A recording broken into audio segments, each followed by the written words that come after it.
আসসালামু আলাইকুম এভরিওয়ান, সবাই কেমন আছেন? আশা করি আল্লাহর অশেষ রহমতে সবাই ভালো আছেন। অনেক সকাল, এখন সকাল কয়টা 7টা প্লাস এরকম হবে, উঠে গিয়েছি। আমি তো অনেক আগে উঠেছি, মানহাকে অনেক কষ্টে ওঠানো হয়েছে, কারণ আজকে আমরা সোনারগাঁ যাব।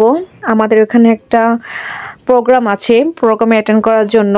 এই যে মানহা সকালবেলা উঠে গিয়েছে, সে বলছে উঠে আমি আলু দিয়ে ভাত খাবো, তাই একটা আলু সিদ্ধ করে তাকে দিয়েছি। আর এখানে আমি ফুলকপির সবজি আর 2 পিস গরুর মাংস নিয়েছি খাওয়ার জন্য, কারণ সকাল সকাল নাস্তা করে না গেলে সারাদিনে আর কখন খাওয়া হবে তার কোনো ঠিক ঠিকানা নাই।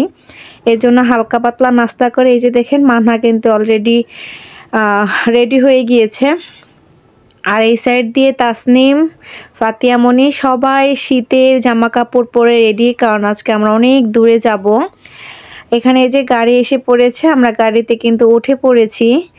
আমাদের যে সংখ্যা 2টা সিএনজিতে হয়ে গিয়েছে আল্লাহর রহমতে। এই যে আমরা কিন্তু বাসা থেকে অলরেডি বের হয়ে গিয়েছি। আমরা আসলে আজকে অনেক দূরে যাচ্ছি একটা প্রোগ্রামে অ্যাটেন্ড করার জন্য। আসলে প্রোগ্রাম বলতে আপনাদেরকে বলেই দেই, আমার আম্মুর ছোট বোন, তিনি মারা গিয়েছেন 4 দিন হয়। তো আমাদের ওই প্রোগ্রামে অ্যাটেন্ড করতে হবে। ওখানে মিলাদ মাহফিল আর একটু ছোটোখাটো খাওয়া দাওয়ার আয়োজন করা হয়েছে। আসলে যাওয়ার ইচ্ছা ছিল না, নিজের শরীরটা খুবই খারাপ, বাট এমন একটা পরিবেশ যেখানে না গেলেই নয়। কারণ এখানে বোনরা আছে, তার মা মারা গিয়েছে, আমরা যদি না যাই তাহলে তাকে সান্ত্বনা দিবে কে? যেহেতু আম্মু বড়, আমাদেরকে অবশ্যই যেতে হবে, তাই আমরা যাচ্ছি। এর আগেও আমরা গিয়েছিলাম, বাট ওইটা আপনাদের সাথে শেয়ার করা হয়নি, তাই আজকে যাচ্ছি। আজকে কিন্তু ফ্রাইডে, আমরা অলরেডি বের হয়ে গিয়েছি। এটা কিন্তু কাইকাটেক রাস্তার পাশ দিয়ে আমরা যাচ্ছি। এই যে গ্রাম্য পরিবেশ দেখেন, এখনো কত কুয়াশা। এতক্ষণ তো এতটাই কুয়াশা ছিল আমরা যখন সকালে উঠেছি, এখন কুয়াশাটার পরিমাণ একটু কমেছে, একটু রোদ রোদ ভাব।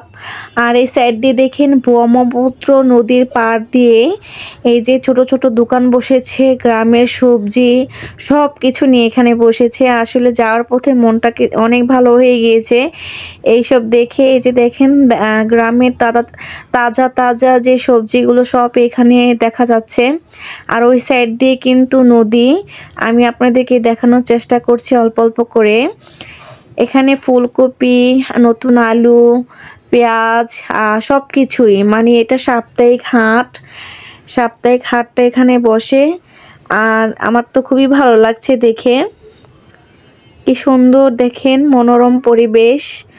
এই হাটটা কিন্তু কাইকাটাকে রবিবারে যে হাটটা বসে, ওইটাই কিন্তু আজকে এখানে বসেছে। ওইখানকার যা যা পাওয়া যাবে সব এখান দিয়ে সবই দেখতে পারছিলাম, কারণ আমি তো কাইকাটাক হাটে ঘুরে এসেছি কিছুদিন আগে। আমার একটা ভিডিও আছে, আপনারা চাইলে সার্চ দিয়ে দেখতে পারেন। ঘুরে এলাম কাইকাটাক থেকে। আর এই পাশ দিয়ে দেখেন অনেক বড় একটা পেপার মিল। এই মিলটা কিন্তু অনেক আগে খুবই ভালোভাবে জমজমাটভাবে চলতো, বাট এখন পুরোটাই বন্ধ হয়ে গিয়েছে। এই যে দেখেন, আমি আপনাদেরকে কিছুটা দেখানোর চেষ্টা করছি। আর এই সাইড দিয়ে যখন বের হয়ে গিয়েছি, এত আম গাছ আর লিচু গাছ ছিল, যেহেতু সোনারগাঁ। আমার তো দেখে খুবই ভালো লাগছিল। আমের সময় আসলে হয়তো বা আরও ভালো লাগতো। আমরা কিন্তু অলরেডি আমাদের খালার বাড়ির রাস্তায় চলে এসেছি। সাইড দিয়ে দেখেন কি সুন্দর সুন্দর মোরগ মুরগি। আমরা ভিতরে ঢুকছি, একদম গ্রাম্য যে পরিবেশ সম্পূর্ণটা এখানে এসে আমি ফিল করেছি। আর যে ওই পাশ দিয়ে মানহায় যে ফুলগুলো নেওয়ার চেষ্টা করছিল, মানে তাকে কি বলবো, সে যে কোনো ফুলই দেখুক না কেন তা নিতে হবে, তার ফুলের প্রতি খুবই দুর্বলতা। আর এই যে দেখেন বরবটি গাছ, কি সুন্দর বরবটি হয়ে আছে এই সাইড দিয়ে। এই যে পুরোটাই কিন্তু বরবটি গাছ। আর এই যে এই সাইড দিয়ে দেখেন সুন্দর সুন্দর সিম।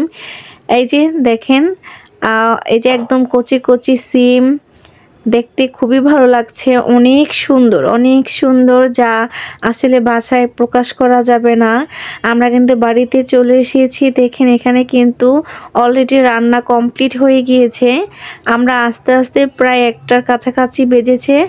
আর এই যে তাসনিম ওরা কী করছে দেখেন, বাড়িতে গোলাপ ফুল গাছ আছে, সে দেখে আর লোভ সামলাতে পারে না, এই যে ছিঁড়ে নিয়েছে। কিন্তু এই যে দেখেন কি সুন্দর, এগুলো হচ্ছে হাজারি গোলাপ, অনেকগুলো করে ফুটে আর অনেক কলি আছে গাছটার মধ্যে। আর এই যে পাশে তারা কিন্তু এখানে এই যে সিম রোপণ করেছে, আমার এইখানে অনেক সিম হয়েছে, আরও হবে। সব আত্মীয় স্বজনরা কিন্তু অলরেডি চলে এসেছে, আমরা সবাই বসে কথা বলছিলাম এই সাইড দিয়ে। আসলে এইসব প্রোগ্রামে অ্যাটেন্ড করলে হয় কি, যাদের সাথে কখনো কথা হয় না সহজে, সবার সাথে এই অনুষ্ঠানগুলোতে তাদেরকে পাওয়া যায়। আর আমার আম্মা ওই সাইড দিয়ে আমার খালাতো বোনের সাথে বাহিরে কথা বলছিল, যেহেতু ও বাহিরে, ওর মা মারা গিয়েছে, ওর অনেক কষ্ট। আসলে যার যা যায় সেই বুঝে। আপনারা সবাই আমার ছোট খালার জন্য দোয়া করবেন। আল্লাহ হাফেজ।